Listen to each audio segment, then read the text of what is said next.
ఓవైపు మా మీద తప్పుడు ప్రచారాలు చేస్తాడు, మరోవైపు ఇబ్బడి ముబ్బడిగా అప్పులు చేస్తూ ఉన్నాడు. పైగా వాళ్ళు చేస్తూ ఉన్న అప్పులన్నీ కూడా బయటకు రానివ్వకుండా దాచేసే కార్యక్రమం చేస్తూ ఉన్నారు. అది ఇంకా ఆశ్చర్యం. వాళ్ళు చేస్తూ ఉన్న అప్పులు బయటకు రానివ్వకుండా ఏకంగా దాచేసే ప్రయత్నం చేస్తూ ఉన్నారు. 2024-25లో ఆయన వాస్తవంగా చేసిన అప్పులు ఏకంగా 81,082 కోట్లు అయితే ఇది కాగ్ రిపోర్ట్లో statement 6 from finance accounts for government of Andhra Pradesh released by CAG for the financial year 24-25. CAG report statement 6 ఇది. ఆ ప్రింట్ పెట్టేసినాం అంతే. కాగ్ రిపోర్ట్లోనే తీసుకొచ్చి ఆ ప్రింట్ చూపిస్తా ఉన్నా నీకు, మీ అందరికీ కూడా.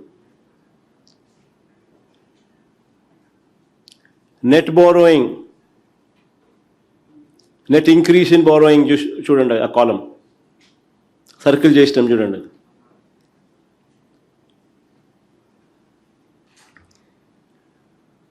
ఎనభై 81,082 కోట్లు చూపిస్తూ ఉంటే కాగ్ రిపోర్ట్ల ప్రకారం ఏకంగా అసెంబ్లీలో చంద్రబాబు నాయుడు గారు ఈ మాదిరిగా తప్పుడు లెక్కలు చూపిస్తూ 60,000 కోట్ల రూపాయలు మాత్రమే నెట్ బారోయింగ్ కింద చూపిస్తూ ఉన్నారు.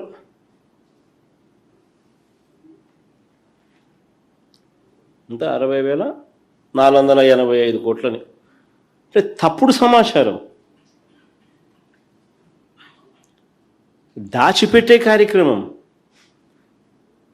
ఏకంగా 20,000 కోట్ల అప్పును, వాస్తవంగా చేసిన అప్పును దాచిపెట్టి చూపిస్తూ ఉన్నారు.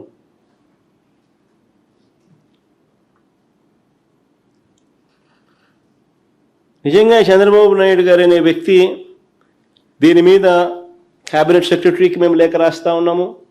ఈ కాగ్ రిపోర్టు ప్లస్ వాళ్ళు రాసిన లేఖ రెండు కూడా చూపించి చంద్రబాబు నాయుడు కోసం కింద మీద పడిన ఆ సెక్రటరీ ఎవరైతే ఉన్నారో వాళ్ళ ఉద్యోగాలు కూడా ఆటోమేటిక్లీ క్వశ్చన్ మార్కులకు వస్తాయి. దగ్గరుండే సభను తప్పుదోవ పట్టించే కార్యక్రమంలో పాలు పంచుకున్నందుకు డిఓపిటికి లేఖ రాస్తున్నాం, క్యాబినెట్ సెక్రటరీకి లేఖ రాస్తున్నాం, ఫైనాన్స్ సెక్రటరీకి లేఖ రాస్తున్నాం. కాగ్ రిపోర్టు, ఈ రిపోర్టు రెండు కూడా పెట్టి